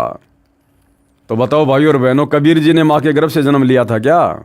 नहीं लिया। तो भाइयों और बहनों, सतगुरु रामपाल जी किसी मां के गर्भ से जन्म लेकर नहीं आए, ये स्वयं कबीर परमात्मा है। परिस्थितियां और समय के अनुसार परमात्मा लीला ऐसे ही अजब गजब करते हैं। जन्म साखी में 100 वर्ष के पश्चात लिखा है, यहां पर सैकड़ों वर्ष पश्चात कहा गया था, जिसको पंजाबी भाषा में लिखते समय 100 वर्ष ही लिख दिया, क्योंकि मर्दाना ने पूछा था कि वह कौन से युग में नजदीक ही आएगा। तब भगत प्रहलाद ने कहा था कि श्री नानक जी के सैकड़ों वर्ष पश्चात कलयुग में ही वह संत जाट वर्ण में जन्म लेगा। इसलिए यहाँ 100 वर्ष के स्थान पर सैकड़ों वर्ष ही न्यायोचित है। भाई सतगुरु रामपाल जी हैं, ये तो परमात्मा है। भगत प्रहलाद के मुख से इन्होंने सब कुछ बुलवाया था, लेकिन काल प्रेरणा से फिर यहाँ पर नीचे हम जैसे अज्ञानी जीव अपनी घटिया बुद्धि का इस्तेमाल करते हुए अपने हिसाब से इन पुस्तकों में लेख लिख देते हैं। तथा उसका प्रचार क्षेत्र बरवाड़ा के स्थान पर बटाला लिखा गया है। इसके दो कारण हो सकते हैं कि शहर बरवाला जिला हिसार हरियाणा उस समय पंजाब प्रांत में सुप्रसिद्ध नहीं था तथा बटाला शहर पंजाब प्रांत में प्रसिद्ध था। लेखनकर्ता ने इस कारण से बरवाला के स्थान पर बटाला लिख दिया। ये लेखक की अपनी सोच थी। दूसरा, प्रिंट करते समय बरवाले की जगह बटाले प्रिंट हो गया है। एक और विशेष विचारणीय पहलू है कि पंजाब के बटाला शहर में कोई भी जाट संत नहीं हुआ है जो इन महापुरुषों परमेश्वर कबीर देव जी व श्री नानक देव जी के समान महिमावान तथा इनके समान ज्ञानवान हुआ हो। इस आधार से तथा अन्य प्रमाणों के आधार से तथा इस जन्म साखी के आधार से स्पष्ट है कि वह तीसरे महापुरुष संत रामपाल जी महाराज हैं तथा इनका आध्यात्मिक ज्ञान भी इन दोनों महापुरुषों परमेश्वर कबीर जी तथा श्री नानक देव जी से मेल खाता है। अरे मेल नहीं खाता भाई, ज्यों का त्यों है, ज्यों का त्यों। मेल खाने का क्या मतलब है भाई? ज्यों का त्यों। और जो अध्यात्म का पूरा निष्कर्ष, पूरा निचोड़, पूरा ज्ञान, जो मूल ज्ञान, सार ज्ञान कबीर जी ने नहीं दिया, नानक जी ने नहीं दिया, वो अध्यात्म का मूल ज्ञान आज स्वयं कबीर परमात्मा सतगुरु रामपाल जी दे रहे हैं। तो ये लिखना कि संत रामपाल जी का ज्ञान भी उनके ज्ञान से मेल खाता है, ये गलत है। ये सतगुरु रामपाल जी की महिमा को कमजोर करता है। कबीर जी ने 650 साल पहले सतगुरु रामपाल जी के विषय में कहा था, यानी अपने विषय में, दूसरे रूप के विषय में, कि धर्मदास मेरी लाख दुहाई और ये मूल ज्ञान कहीं बाहर ना जाई। मूल ज्ञान जब तक छुपाई, जब तक बिचली पीढ़ी वो हंस ना आई। जब तक ये बिचली पीढ़ी वर्तमान समय नहीं आना था, तब तक ये मूल ज्ञान छुपा के रखना था। तो धर्मदास ने कहा कि भगवान उस ज्ञान को फिर कौन खोलेगा? तो कबीर जी ने कहा था कि भैया आगे चलकर 12वें पंथ में हम खुद ही आएंगे, 12वें पंथ हम ही चल आवें, सब पंथों को मिटाकर एक पंथ चलावें। और क्या कहा था कि भाई 9 मन सूत उलझिया ऋषि रहे झकमार और सतगुरु ऐसा सुलझा देगा उलझे न दूजी बार। तो 650 साल पहले कबीर जी ने भी जानबूझकर इस आध्यात्मिक ज्ञान को नहीं सुलझाया था, क्योंकि वो भक्ति का समय नहीं था। ये तो वर्तमान में उन्होंने पुण्य सतगुरु के रूप में आकर सुलझाना था, जो आज सतगुरु रामपाल जी ने सुलझा दिया है। अब इस कलयुग में नहीं उलझेगा, चाहे कोई भक्ति करियो या ना करियो। आप देखेंगे दोनों फोटोकॉपी, जो जन्म साखी भाई बाले वाली, जो कि एक पंजाबी भाषा में है, तथा दूसरी हिंदी में है, जो कि पंजाबी भाषा से ही अनुवादित है। इसमें कुछ प्रकरण ठीक नहीं लिखा है। जैसे पंजाबी भाषा में लिखा है कि जो इस जीहा कोई होवेगा ता एथे पहुँचेगा, होर दा एथे पहुँचण दा कम नहीं। परंतु हिंदी वाली जन्म साखी में यह विवरण नहीं है, जो बहुत महत्वपूर्ण है। इससे सिद्ध है कि लिखते समय कुछ प्रकरण बदल जाता है, फिर भी ढेर सारे प्रमाण जो इस पुस्तक में अन्य महापुरुषों के द्वारा संत रामपाल जी के विषय में कहे हैं, वे भी इसी को प्रमाणित करते हैं। अब इसमें विशेष बात क्या है, गुरुदेव क्या कह रहे हैं? विशेष, यदि कोई ये कहे कि जन्म साखी में लिखी व्याख्या संत गरीबदास जी गांव छुडानी वाले के लिए है, क्योंकि वे भी जाट जाति से थे तथा छुडानी गांव भी पहले पंजाब प्रांत के अंतर्गत आता था, ये भी उचित नहीं लगती। क्यों? क्योंकि संत गरीबदास जी ने अपनी अमृतवाणी असुर निकंदन रमेणी में कहा है कि सतगुरु दिल्ली मंडल आईसी, सूती धरनी सुम जगाईसी। गरीबदास जी ने तो अपने आगे आने वाले महापुरुष के विषय में लिख दिया कि भैया मेरे से उपदेश लेकर भी मोक्ष नहीं है, 12वें पंथ में भी मोक्ष नहीं है। मेरा सतगुरु जिंदा कबीर वो आगे चलकर दिल्ली मंडल में आएगा 8 सितंबर 1951 को। भावार्थ है कि संत गरीबदास जी के सतगुरु पूज्य कबीर साहिब जी थे। पुराना रोहतक जिला सोनीपत, रोहतक तथा झज्जर को मिलाकर एक ही जिला रोहतक था, दिल्ली मंडल में लगता था। ये किसी राजा के अधीन नहीं था, अंग्रेजों के शासनकाल में दिल्ली के अधीन था। संत गरीबदास जी ने स्पष्ट किया है कि सतगुरु यानी परमेश्वर कबीर जी दिल्ली मंडल में आएंगे। देखो भाई और बहनों, आप और हमारे विश्वास के लिए गरीबदास जी ने क्या कहा कि मेरे जो सतगुरु हैं, जो जिंदा बाबा कबीर जी मुझे मिले थे, वो आगे चलकर कहाँ आएंगे? सतगुरु दिल्ली मंडल आईसी। संत गरीबदास जी ने स्पष्ट किया है कि सतगुरु यानी परमेश्वर कबीर जी दिल्ली मंडल में आएंगे। तो आज दिल्ली मंडल में 8 सितंबर 1951 को कौन आए? सतगुरु रामपाल जी। तो यहां सतगुरु रामपाल जी कौन हुए? कबीर परमेश्वर जी। और भक्तिहीन प्राणियों को जगाएंगे, सत भक्ति करवाएंगे। तो आज भाई और बहनों, सत भक्ति कौन करवा रहा है? गरीबदास जी का सतगुरु कबीर परमेश्वर, यानी हमारे गुरु सतगुरु रामपाल जी। ध्यान रहे, कबीर सागर में काल के दूतों ने मिलावट करके सत्य को न जानकर अपनी अटकलबाजी से असत्य प्रमाणित किए हैं। उनका नाश करने के लिए परमेश्वर कबीर जी ने अपने अंश अवतार संत गरीबदास जी द्वारा यथार्थ ज्ञान प्रचार करवाया है, जो संत गरीबदास जी की अमृतवाणी रूप में है। इसी बात की पुष्टि कबीर सागर के संपादक कबीर पंथी श्री युगलानंद बिहारी जी की उस टिप्पणी से होती है जो उन्होंने अनुराग सागर तथा ज्ञान सागर की भूमिका में की है। कहा है कि कबीर पंथियों ने ही कबीर पंथ के ग्रंथों का नाश कर रखा है, अपने अपने मत अनुसार फेर बदल करके अपने मत को जोड़ा है। मेरे पास अनुराग सागर तथा ज्ञान सागर की कई प्रतिक्रियाएं रखी हैं, जिनमें से एक दूसरे से मेल नहीं खा रही है। कहने का मतलब है कि कबीर सागर में पिछले 500-600 वर्षों के अंतराल के दौरान काल प्रेरणा से कबीर पंथियों ने बहुत सारी मिलावट वाणियों में कर दी है, जिसको पूर्णतया शुद्ध करवाने के लिए एक नया संवेद सदग्रंथ साहिब लिखवाने के लिए कबीर परमात्मा जी ने गरीबदास जी को निमित्त बनाया। यानी गरीबदास जी के रूप में खुद ही कबीर परमात्मा थे, अपना डबल रोल कर रहे थे। तो गरीबदास जी का जो सूक्ष्म वेद है, सदग्रंथ साहिब है, जिसमें 24,000 वाणियां हैं, वो कंप्लीट 5वां वेद सूक्ष्म वेद है। संत रामपाल जी महाराज का जन्म श्री नंदराम जाट के घर 8 सितंबर 1951 को गांव धनाना, जिला सोनीपत, उस समय जिला रोहतक में हुआ था, जो वर्तमान हरियाणा तथा पंजाब प्रांत मिलकर उस समय एक ही पंजाब प्रांत था। परमेश्वर कबीर जी ने भी कहा था कि जिस समय कलयुग 5500 वर्ष बीत चुका होगा, मैं गरीबदास वाले 12वें पंथ में आगे आऊंगा। देखो, लेखक खुद लिख रहा है भाई और बहनों, लेखक खुद लिख रहा है कि कबीर जी ने क्या कहा था। कबीर परमेश्वर जी ने कहा था कि जिस समय कलयुग 5500 वर्ष बीत चुका होगा, मैं गरीबदास वाले 12वें पंथ में आगे स्वयं आऊंगा। अब बताओ, गरीबदास जी के 12वें पंथ में कबीर जी कहाँ आए भाई? अरे वो दाढ़ी मूछ वाले कबीर जी, वो टोपा पहनने वाला कबीर जी कहाँ आया? देखा आप लोगों ने कभी? वो कबीर जी तो 650 साल पहले ही मगर से सतलोक चले गए थे, जबकि वो कह रहे थे कि मैं तो गरीबदास जी के 12वें पंथ में आगे चल के खुद आऊंगा। तो आप में से किसी भाई ने कबीर जी को देखा है क्या? दाढ़ी वाले को, सर पे टोपी पहनने वाले को, जो हम फोटो में देखते हैं। तो लेखक खुद कह रहा कि कबीर जी खुद आएंगे गरीबदास जी के 12वें पंथ में। और गरीबदास जी के 12वें पंथ में संत रामपाल जी आए हैं, जिन्होंने 17 फरवरी 1988 को 12वें पंथ में प्रवेश किया और पहले कह दिया था कि 12वें पंथ हम ही चलावें, सब पंथों को मिटाकर एक पंथ चलावें। तो वर्तमान में वो कबीर जी कहाँ हैं? सतगुरु रामपाल जी के नाम से हैं।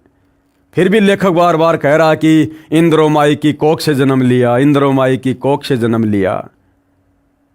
भाई, करनी और कथनी में थोड़ा बहुत अंतर होना चाहिए। परमेश्वर कबीर जी ने भी कहा था कि जिस समय कलयुग 5500 वर्ष बीत चुका होगा, मैं गरीबदास वाले 12वें पंथ में आगे स्वयं ही आऊंगा। संत गरीबदास जी द्वारा मेरी यानी कबीर परमेश्वर की महिमा की वाणी प्रकट होगी तथा गरीबदास वाले 12वें पंथ तक के साधक मुझे आधार बनाकर वाणी को समझने की कोशिश करेंगे, परंतु वाणी को न समझकर सतनाम तथा सारनाम से वंचित रहने के कारण असंख्य जन्म तक सतलोक प्राप्त नहीं कर सकेंगे। उसी 12वें पंथ यानी गरीबदास जी वाले पंथ में मैं कौन? परमेश्वर कबीर जी, मैं परमेश्वर कबीर जी ही स्वयं चलकर आऊंगा। तो कहाँ है परमेश्वर कबीर जी, जिनको आप कबीर जी कहते हैं, समझते हैं, दाढ़ी मूछ वाले, जबकि उनका वचन भी फैल नहीं हो सकता? क्योंकि परमात्मा कहते हैं कि साध वचन पलटे नहीं, चाहे पलट जाए ब्रह्मांड। तो कबीर जी ने अगर बोल दिया तो बोल दिया, उनको आना है, नहीं आए तो झूठे साबित होंगे, और झूठे भगवान की भक्ति करके किसी का मोक्ष नहीं हो सकता। तो कबीर जी तो आ गए, संत रामपाल जी के रूप में आ गए। अब उनको पहचानना पड़ेगा, उनके ज्ञान को आधार बनाकर सद्बुद्धि की भीख मांगनी पड़ेगी उनसे कि हे गुरुदेव भगवान, अपनी वास्तविक पहचान करवाओ। हम नादान 2 कौड़ी के तुच्छ जीव अपनी बुद्धि के हिसाब से आपको नहीं जान सकते, नहीं पहचान सकते।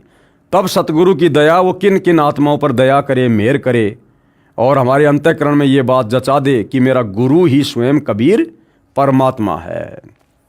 उसी 12वें पंथ गरीबदास जी वाले पंथ में मैं परमेश्वर कबीर जी ही स्वयं चलकर आऊँगा। तब संत गरीबदास जी द्वारा प्रकट की गई वाणी को मैं कबीर परमेश्वर और प्रकट होकर समझाऊंगा। अब संत गरीबदास जी की वाणियों को, सतग्रंथ साहिब को सन 1994 से धरती पर कौन समझा रहा है? सतगुरु रामपाल जी समझा रहे हैं। और कबीर परमात्मा क्या कह रहे हैं कि मैं कबीर परमात्मा स्वयं समझाऊंगा गरीबदास जी की वाणियों को आगे चलकर। और कैसे आऊंगा? प्रकट होकर समझाऊंगा, प्रकट होकर समझाऊंगा। माँ की कोख से जन्म लेकर बड़ा होकर, ऐसा नहीं कहा, प्रकट होकर समझाऊंगा। तो सतगुरु रामपाल जी भाई और बहनों परमेश्वर हैं। आज मान लो, नहीं तो कल मानना पड़ेगा। कल को ज़्यादा लेट हो जाओगे, फिर मोक्ष से वंचित हो जाओगे।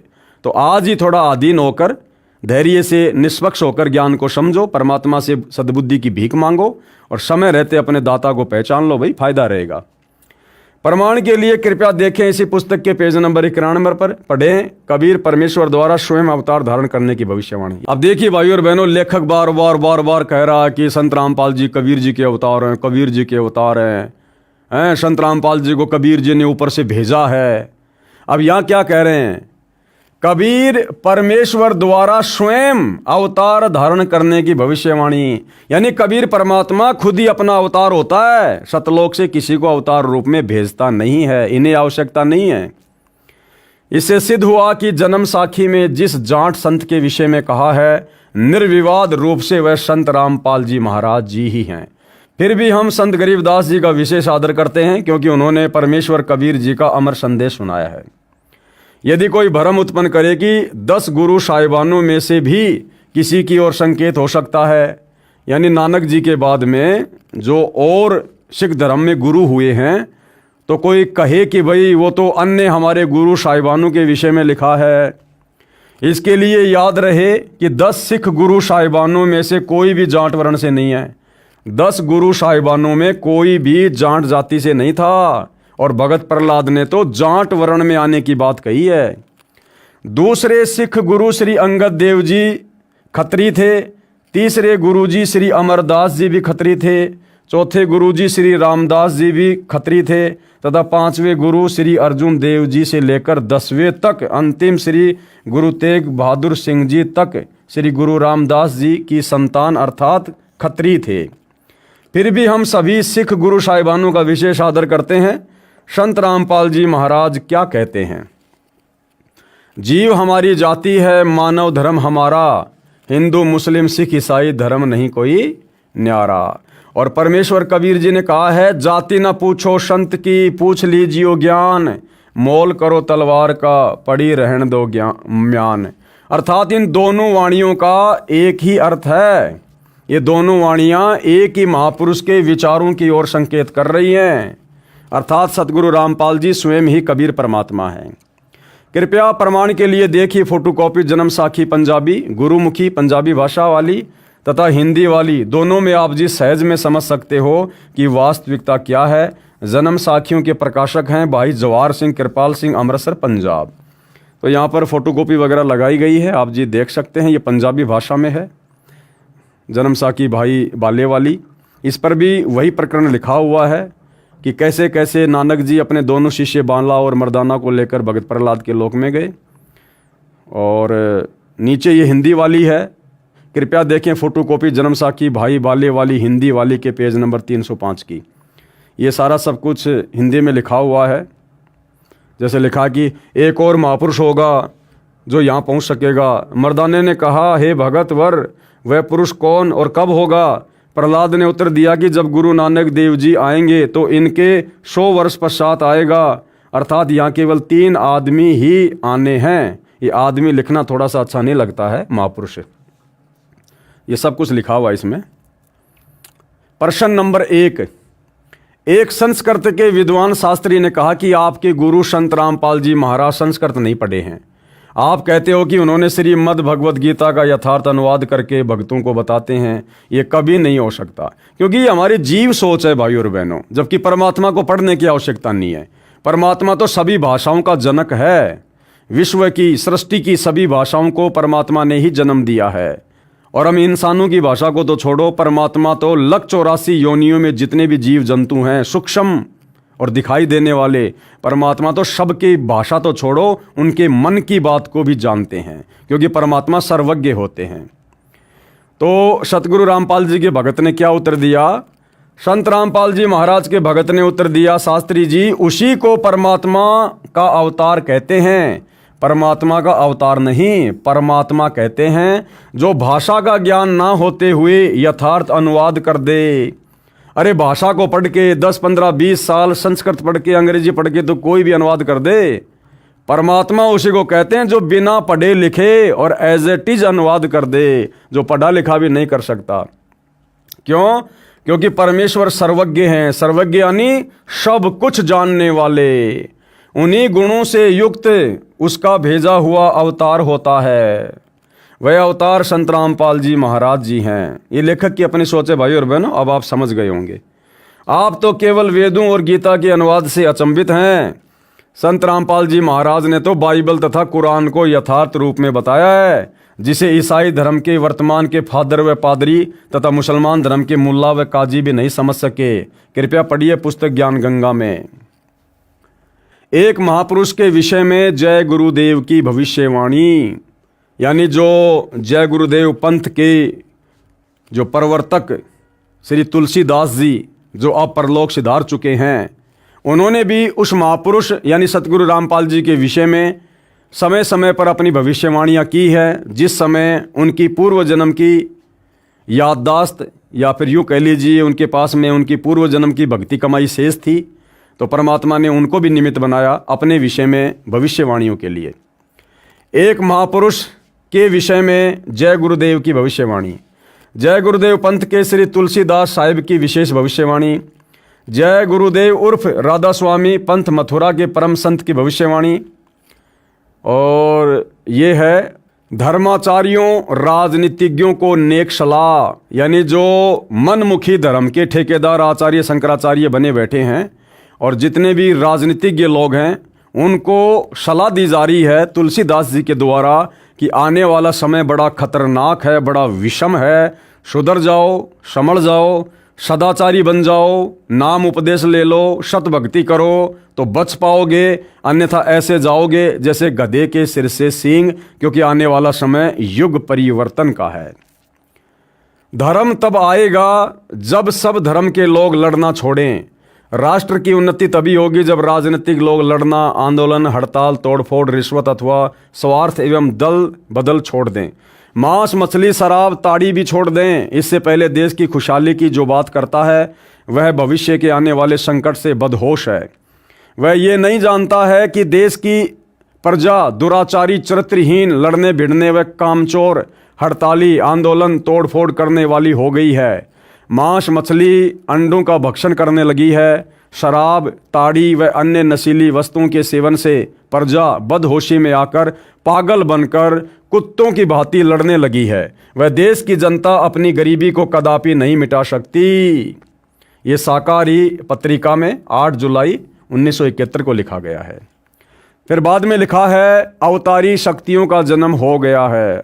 अब यहाँ पर सतगुरु रामपाल जी के विषय में बड़ी ही सटीक भविष्यवाणी श्री तुलसीदास जी ने की है। भारतवर्ष में अवतारी शक्तियों ने जन्म ले लिया है।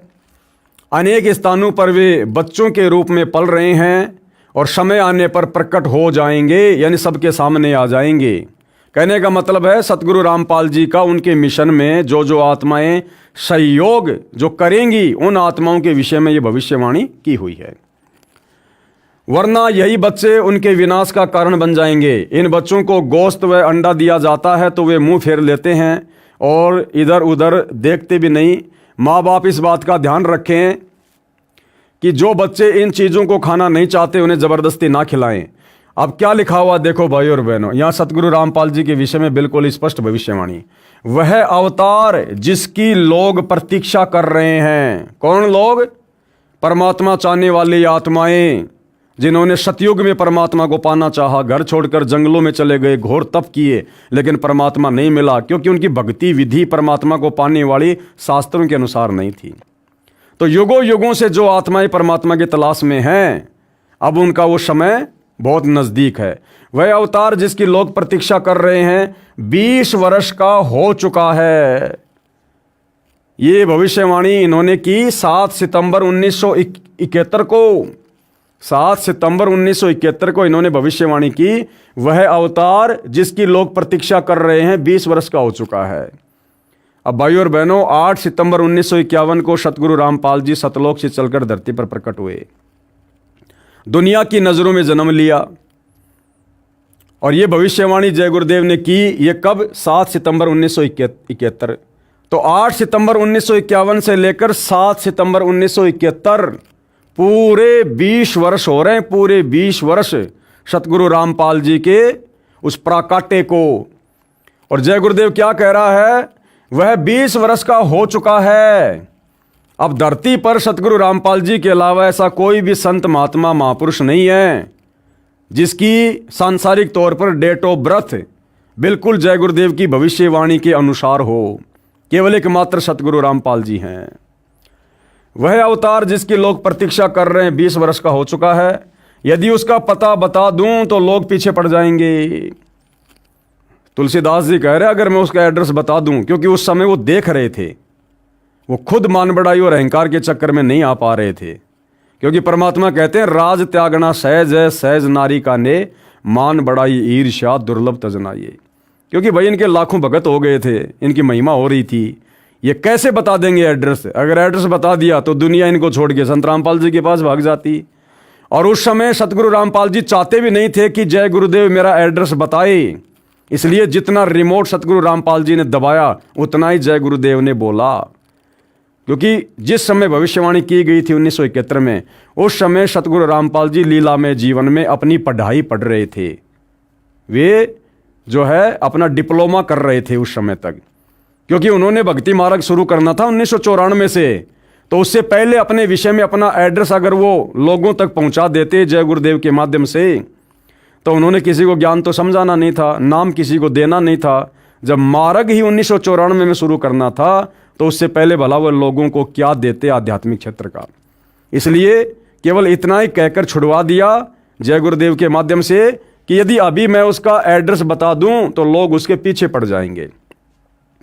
अभी ऊपर से आदेश बताने के लिए नहीं हो रहा, यानी सतगुरु रामपाल जी की जो प्रेरणा थी वो जय गुरुदेव जी को एड्रेस बताने की नहीं हो रही थी। मैं समय का इंतजार कर रहा हूं और सभी महात्माओं ने समय का इंतजार किया है। समय आने पर ही सबको सब कुछ मालूम हो जाएगा। तो भाइयों और बहनों, लाखों को तो मालूम हो गया है और बाकी दुनिया जो बेहोश है, मदहोश है, उसको युग परिवर्तन 2028 के बाद, कमर तुड़वाने के बाद पता हो जाएगा, सर्वनाश करवाने के बाद पता हो जाएगा कि सतगुरु रामपाल जी कौन शक्ति हैं। तो ये भविष्यवाणी पूरी की पूरी सतगुरु रामपाल जी के ऊपर बिल्कुल सटीक उतर रही है। फिर आगे क्या लिखा है? परिवर्तन का कारण भारतवर्ष बनेगा। यानी जो आध्यात्मिक क्रांति है वो भारत से उठेगी और पूरे विश्व में वर्तमान में जो आग लगी हुई है भौतिकतावाद की, आधुनिकरण की, इसका समापन भारत से होगा, आध्यात्मिक क्रांति से होगा। और भारत मतलब विश्व गुरु बनेगा, धर्म गुरु बनेगा। कहने का मतलब ये है भारतवर्ष को विश्व में परिवर्तन का कारण अब बनना होगा। त्रेता में विश्व युद्ध का कारण भारतवर्ष था, क्योंकि रामचंद्र जी गए थे श्रीलंका में युद्ध करने के लिए। तो त्रेता युग में भी राम रावण युद्ध का कारण भारत ही बना था। और द्वापर में भी विश्व युद्ध का कारण भारतवर्ष ही था, यानी महाभारत का युद्ध जिसमें पूरे विश्व की सेनाएं 2 भागों में विभाजित हो गई थी, भारत में ही हुआ था। और इस समय भी भारत को ही कारण बनना पड़ेगा। इस समय भी जो युग परिवर्तन होगा वो भारत से ही होगा, भारत ही का मुख्य कारण बनेगा। मुस्लिम राष्ट्रों में भारी झगड़ा होगा, सभी मुसलमान आपस में लड़कर समाप्त हो जाएंगे। क्योंकि मुसलमानों में भाई और बहनों एक कट्टरता बहुत ज़्यादा है धर्म को लेकर। ये दूसरे के धर्म को स्वीकार नहीं करेंगे, भले ही इनका खुद का धर्म पूरी तरह से भ्रष्ट है। इसलिए ये किसी की सलाह मानेंगे नहीं, भक्ति मार्ग कोई अपनाएंगे नहीं, और अंत में लड़ झगड़ कर पुण्यहीन होकर ये खुद ही आपस में कट कट के लड़ाई झगड़ों में मर जाएंगे। अधिकांश छोटे छोटे देश टूटकर बड़े राष्ट्रों में मिल जाएंगे। जैसे छोटे छोटे देश हैं, ये तिब्बत है, और आपका नेपाल है, भूटान है, बांग्लादेश है, इस प्रकार के छोटे छोटे जो देश हैं जो पहले भी भारत का हिस्सा था, ये सारे वापस भारत में मिल जाएंगे। भारत इन सब का अगुवा होगा। चीन के समस्त वैज्ञानिक प्रगति को चूर्ण करके चीन को नष्ट कर दिया जाएगा। यानी चीन तो नास्तिक देश है, वैसे भी उसका तो विनाश होना ही होना है। चीन में बचे कुछ लोगों की सहायता भारत करेगा। यानी चीन में जो अच्छी आत्माएं बचेंगी, जिनमें धार्मिकता होगी, उनकी रक्षा फिर भारत करेगा। इसी बीच तिब्बत भारत में मिल जाएगा। यदि सभी राष्ट्र आपस में मिलकर भारतवर्ष पर आक्रमण करें तो भी इसे कोई जीत नहीं सकता। क्यों? क्योंकि भारत में सबका बाप बैठा हुआ, भाई सतगुरु रामपाल जी बैठे हुए। भारत में नए सिरे से संगठन होगा, यानी नए सिरे से राजनीति का जन्म होगा, जो धर्म नीति से फिर राजनीति करेंगे। सेवक बनकर, दास बनकर, जो अपने गुरु की आज्ञा में रहकर जो देश की सत्ता की बागडोर को संभालेंगे। इसलिए नए तरीके से भारत में दोबारा से जो है सत्ता की स्थापना होगी। यदि विश्व के सभी राष्ट्र जी जान से ये प्रयास करें कि सुरक्षा परिषद अमेरिका से हटकर भारत में ना जाए, तो ये कदापि नहीं होगा। यानी जो सुरक्षा परिषद है, यानी पूरे विश्व के जो भी फैसले वर्तमान में जो लिए जा रहे हैं यूएनओ में, वो यूएनओ कहो या विश्व की सबसे बड़ी पंचायत कहो, वो भारत में ही आएगी। अध्यात्म के फैसले पूरे विश्व को कैसे संचालित करना है, संत रामपाल जी की देख रेख में ये भारत से ही होगा। अमेरिका से हटकर यूएनओ भारत में आएगी। महापुरुष का जन्म भारतवर्ष के एक छोटे से गांव में हो चुका है और वह व्यक्ति मानव इतिहास का सबसे महत्वपूर्ण व्यक्ति बनेगा। उसे जनता का इतना बड़ा समर्थन प्राप्त होगा कि आज तक किसी को नहीं मिला है। वह महापुरुष नए सिरे से विधान को बनाएगा, यानी नए सिरे से भक्ति विधान को बनाएगा, और वह विश्व के संपूर्ण देशों पर लागू होगा। भारत में सतगुरु रामपाल जी के द्वारा बनाया गया भक्ति विधान, जिससे भक्ति भी चलेगी और देश भी चलेगा, और यही एकमात्र कानून पूरे विश्व पे लागू होगा। उसका एक झंडा होगा, यानी उसी का साम्राज्य होगा। झंडे का मतलब होता है उसी का डंका पूरे विश्व में बजेगा, उसी का शासन होगा। उसकी एक भाषा होगी, एक भाषा का मतलब उसी की भक्ति वाली भाषा, उसी का आध्यात्मिक ज्ञान पूरे विश्व पर लागू होगा।